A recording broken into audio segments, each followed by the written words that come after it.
Hello বন্ধুরা, আসসালামু আলাইকুম। আশা করি সবাই ভালো আছেন। তো ফাইনালি সাদা পাথর চলে আসলাম 2200 টাকা খরচ করে, বুঝছেন।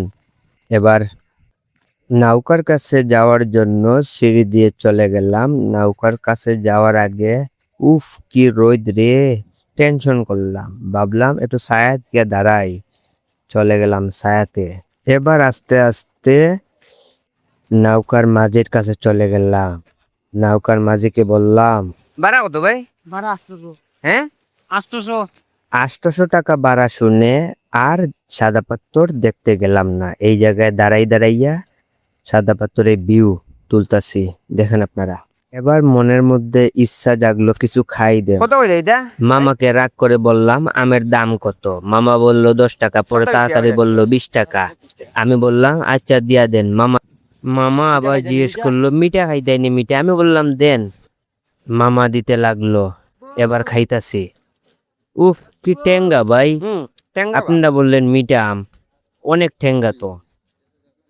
পরে আরে বাহ, ধৈর্য ধরে খাইতে লাগলাম।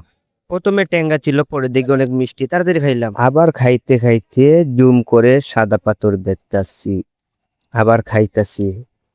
অনেক স্বাদ আম, তাড়াতাড়ি খাইলাম। মামা বলল এই জায়গায় বসে খান। আমিও বসতে লাগলাম, দোকানদারি করতাছি। করে করে মন্দির ভালো। সাদা পাথরের ভিউ দেখতাছি, নাইস ভিউ।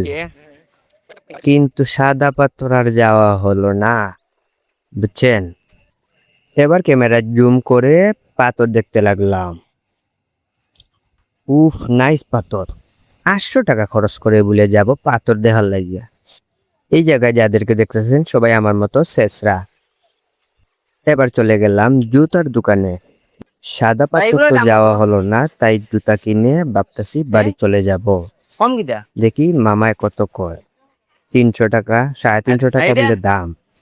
চয়েস আমার দুটা চয়েস হইল না, আরেক দোকানে চলে গেল। উফ কি রোদ, গাড়িতে বসলাম, ভিউ দেখতাছি জাফলং এর। এবার মুস্কিটা হাসি মারলাম। ফাইনালি জুতা কিনলাম, চলে যাচ্ছি বাড়িতে। তাহলে সবাই ভালো থাকবেন, আল্লাহ হাফেজ।